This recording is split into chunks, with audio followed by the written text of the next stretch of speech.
بسم اللہ الرحمن الرحیم۔ یہ ایک حکایت تھی۔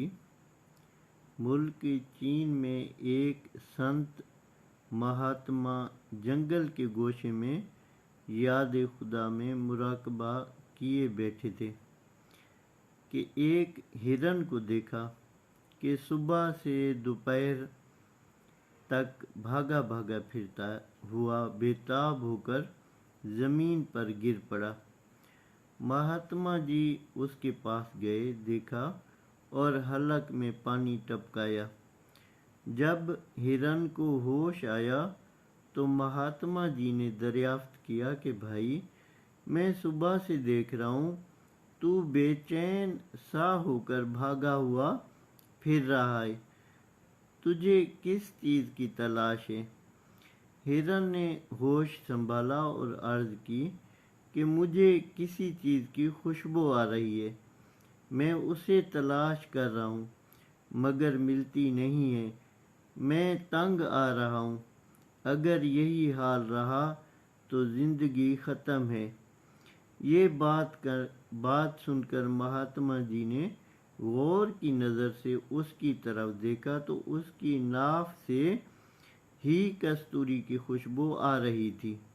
مہاتما جی نے کہا کہ تمہاری ناف میں کستوری ہے اور آج اس کا منہ کھل گیا ہے، تجھے خوشبو آنی شروع ہو گئی، جسے تو باہر تلاش کرتا ہے وہ تیری ہی ناف میں ہے، اس کی طرف منہ کر اور بیٹھ کر خوشبو لے، اب تجھے بھاگے پھرنا زیبا نہیں دیتا۔ یہ ہندوؤں کی کتاب وید میں لکھا ہے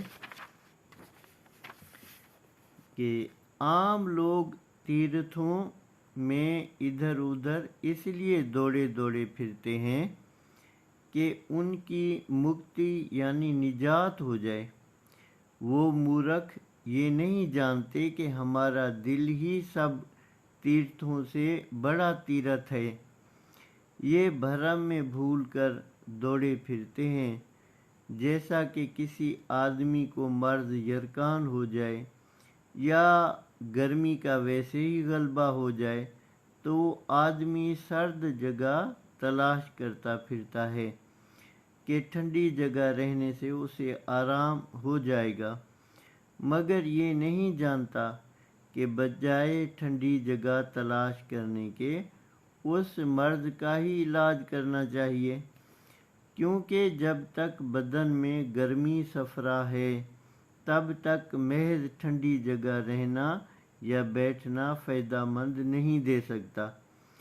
اسی طرح عام آدمیوں کو بھی اپنے دل کی قدر و قیمت معلوم نہیں کہ آتما کے گیان سے مہاتما اور مہاتما سے پرماتما بن جاتا ہے، مگر سمجھائے بغیر سمجھ میں آنا مشکل ہے۔ حکایت تھی کہ حضرت موسیٰ علیہ السلام کو جب وہ کوہ طور کی طرف جا رہے تھے، راہ میں شیطان ملا اور کہا کہ خدا سے آپ یہ بات دریافت کریں کہ شیطان لوگوں کو گمراہ کرتا ہے، اس کو کس نے گمراہ کر دیا؟ چنانچہ جب حضرت موسیٰ علیہ السلام نے عرض کی تو ارشاد باری تعالیٰ ہوا کہ اس کی باتوں پر نہ جایا کرو۔ جب حضرت موسیٰ علیہ السلام واپس آ کر شیطان کو سنایا کہ اس طرح حکم ہوا تھا تو اس نے کہا یہ بات کیوں بتاتے، یہ بات اپنے گھر کو آتی ہے۔ یہ سن کر حضرت موسیٰ علیہ السلام خاموش ہو گئے۔ یہ ایک حکایت لکھی تھی کہ ایک درویش کو از راہ کشف معلوم ہوا کہ ایک آدمی مسجد میں کسی عورت سے زنا کر رہا ہے۔ چونکہ نیا نیا عرفان حاصل ہوا تھا، درویش کے دل میں جوش غضب پیدا ہوا اور ہمت باطن سے مسجد الٹ دی۔ وہ زناکار مسجد کے نیچے دب کر مر گئے۔ درویش کے مرشد کو خبر ہوئی تو فرمایا یہ کیا کیا؟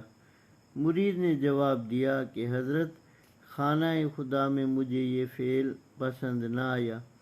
مرشد نے فرمایا اے احمق، گھر والا تو کچھ نہ کہے اور تجھ سے ضبط نہ ہو سکا۔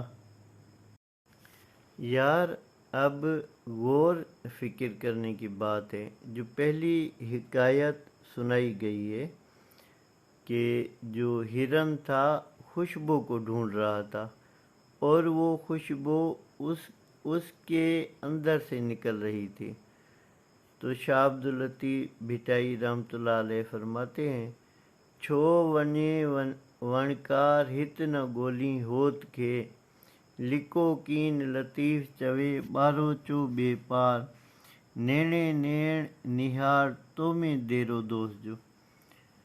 تو حضرت سلطان بہو سرکار بھی یہی کہتے ہیں کہ 14 طبق دلیں دے اندر تمبو وانگوں تانے ہو۔ کہتے ہیں کہ یہ انسان مولا کائنات حضرت علی علیہ السلام نے اپنے فرزند کو فرمایا کہ تمہاری تکلیف کی دوا تمہارے اندر موجود ہے۔ تو اس سے مراد یہی ہے کہ انسان کے اندر سب کچھ ہے۔ وہ جو بندہ جن چیزوں کا متلاشی ہے، جو ڈھونڈنا چاہتا ہے، جو خزانہ ہے، وہ انسان کے اندر موجود ہے، لیکن اس کی پہچان بغیر کامل مرشد کے نہیں ہو سکتی۔ تو دوستو، یہ وقت ضائع کیے بغیر کامل مرشد کی جستجو کریں، کامل مرشد ڈھونڈیں، تاکہ آپ کا کھویا ہوا اثاثہ جو آپ کے اندر ہی موجود ہے آپ کو مل جائے۔ پھر باہر ڈھونڈنے کی ضرورت نہیں پڑے گی، کیونکہ سارا کچھ